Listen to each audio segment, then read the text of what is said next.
So, today I wanted to talk a little bit about the concept of demons and how our actions impact or our actions, our thoughts, words, and deeds bring these entities into our realm. So, into our plane of existence, the human plane of activity, and how these demonic entities influence, everything from media to politics. So, you see, so they have quite a big influence on the world. Um, and we wonder about. I mean, many people have wondered about demons and wondered how objective they really are. Um, Many theories point to the fact that well, demons it's all just an analogy. Um, so that when we talk about demons, we're not talking about any real, real world entities. We're not talking about a real being. We're talking about personal demons and things like that. And while there are personal demons to a certain degree, it's more the fact that the demons I'm talking about are real world, like extra dimensional beings or multi-dimensional beings. I actually try and stay away from multi-dimensional when I talk about demons. They're sort of extra dimensional or sub-dimensional um, because they're sort of sub-terrestrial. They're not really extra more than they are a subspecies or a underground, underworld creature. Um, Not inherently evil in themselves, but they are the embodiment of our immoral actions. So, one thing I want to point to is so you have Mark Passio, um, and he talks about the law of freedom, which I love. That, as morality increases, freedom increases. As morality declines, freedom declines. And to understand that law, you have to understand that morality is an objective truth, not a subjective. Um, it's not a subjective reality, so it's not. Um, Morality is not something that is relative. So it's not, moral relativism is a trap we fall into, where we believe that morality is determined by um, you know, the laws of time and space and location, um, depending on the demographic that you come from, depending on culture, um, and what we're trying to do. Like not just Mark Passio, but also myself, and there are several others, but you know, probably not as many as there should be. Like I love what Mark Passio says. Really, check him out. He calls it a pissant few, and there is. And I'm only just starting out on my um, got like a on my sort of journey into trying to teach a little bit about natural law.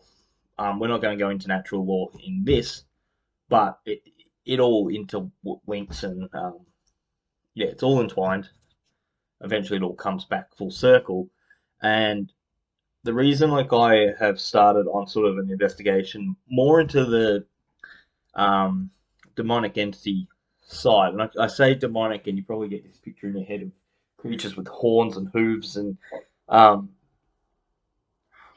they are, in a sense, they are like a hybrid creature. They are mostly animal in the sense that they are driven by, sort of like what you call instinct. They have an internal drive towards some kind of like prime objective um, that is entirely outside of their control. So these are not beings in control that can make decisions of their own.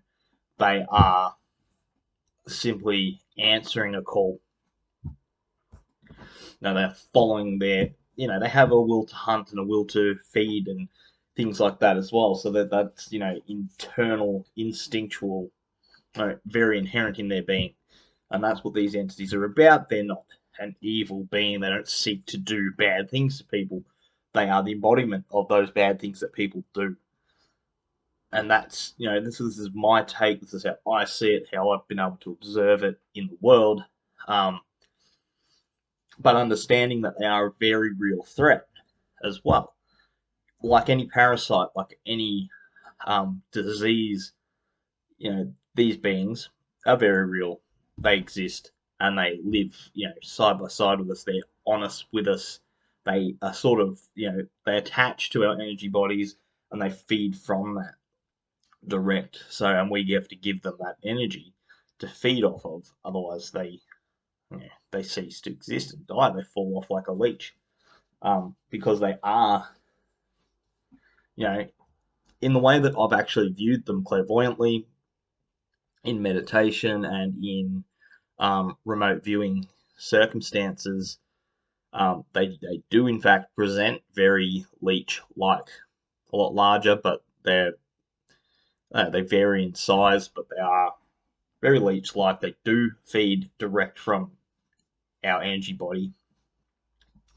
Um, so yeah, like your auric field um, is sort of where they nest. I guess it's where they attach, and then you carry them around with you. Sometimes your whole life, you wouldn't even know.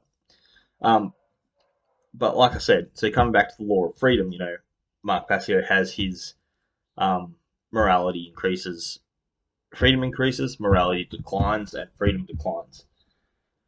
And essentially, the way that I have worded a similar thing in my own studies and time was that, when we sacrifice our moral virtues for immoral actions, um, if we effectually sign a pact with demons. That is what we do, and we do it all the time. So when we live immorally, and if you're living an immoral existence, there is no way that you can say to me that, oh, well, I didn't know that wasn't moral. We know. And internally, we have an internal um, measure, an internal sort of compass, if you will, that, determines which direction they're moving in. And we always know, whether fully consciously or not, but unconsciously we know whether we're living a moral existence or not. Um, Getting in tune with that moral compass, as we call it, um, that takes some work to fully be able to follow that to the fullest extent. I'm not saying I do. Do I try my best? Always. Always try to improve myself. But there's like layers to morality. There's personal morality, how we treat ourselves. You know, what are we putting in our bodies? I mean, that is a moral question. That comes down to, like,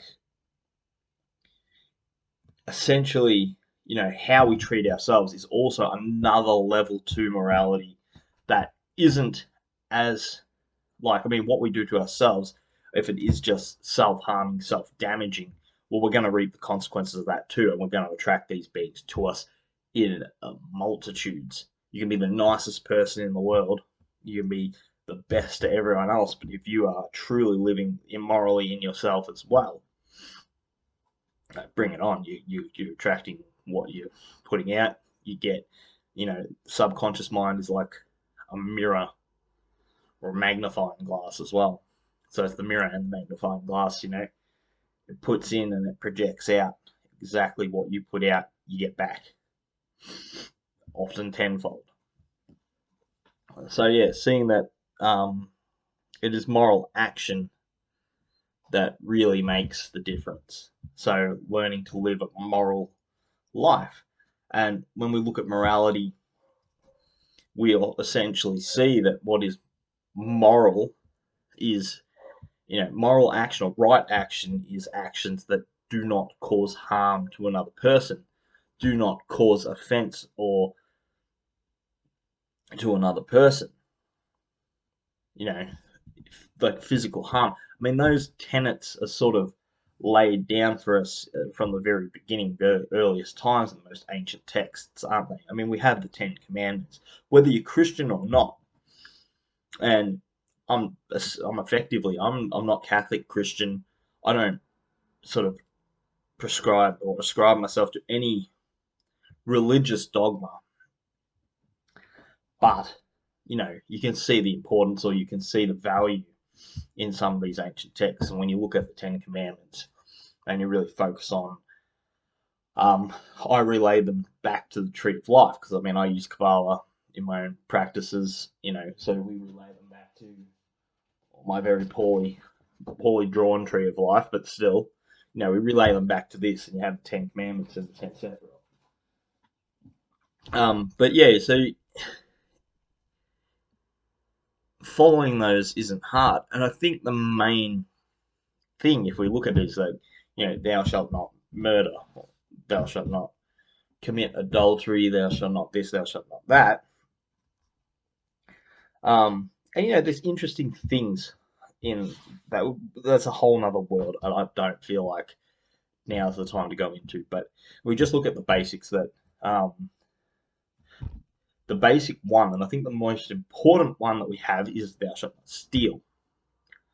Because we look at theft, and when it says thou shalt not steal, all it means is, well, thou shalt not commit theft. Theft, like I know, I completely agree with Mark. He doesn't know me. Obviously, I'm in Australia. I'm a nobody. But I agree with Mark Passio when he says that theft is the only true crime because murder is theft of life, etc., etc. So you can apply that. Like theft of property is stealing. Um, you know, if you commit adultery, I mean that's sort of theft of another person's partner in a sense. You're taking those things. Theft of free will, or when we're putting things. No, this isn't making sense. So I'll do that from time to time. Trail off. That's just part of my human condition, but I do lose track. But yeah, so essentially, all crimes are theft. When you boil it down and think about it, um, they're all a form of theft. And then, so if you apply that same principle to how our governments act, how these ruling elite act, you know, quite often. I mean, if you look at, I'm sorry, but if you look at things like taxation, I mean, taxation is theft of your money because taking something without asking for it or taking the fruits of someone else's labor, I mean, is theft. They call it tax, but essentials of it is it's theft. I'm only getting, I think, 15-minute videos, so I've got to wrap it up. I will do another one very soon to follow up and chase this one up. But so essentially, all I'm getting at is look at trying to live a more moral existence. Observe your actions. Try to, change anything that you think might be immoral. Stuff that you know is immoral. I mean, especially like just, try and change that. Maybe try and alter it because effectively, what we're doing is we're attracting these demonic demons into our plane of existence. And of course, in doing that, we're creating a cycle because they feed off of the energy that we're not using, the light energy that we're not using. They feed. That grows the negative, like the dark sort of entities that they are, entities of darkness. That feeds back into us. So we have them pulling out and putting in. It's a very vicious cycle, and these entities are not able to control themselves. They react only to the way that we think and act. So they react to our thoughts, words, and deeds. And when we're careless with our thoughts, words, and deeds, and we live immorally against our better judgment, yeah, we end up with these entities attached to us, and they are difficult to get rid of because you have to completely change your perceptions. You have to completely change what you do. You have to start doing sort of the great work, and we'll get more into that later. So we'll get more into alchemy, more into the great work, more into how we can transform ourselves to better combat these entities from coming into our world, and hopefully through that make the world a better place. Look, love and light, peace profound. Fraternally yours in Lux. This is Chris signing off.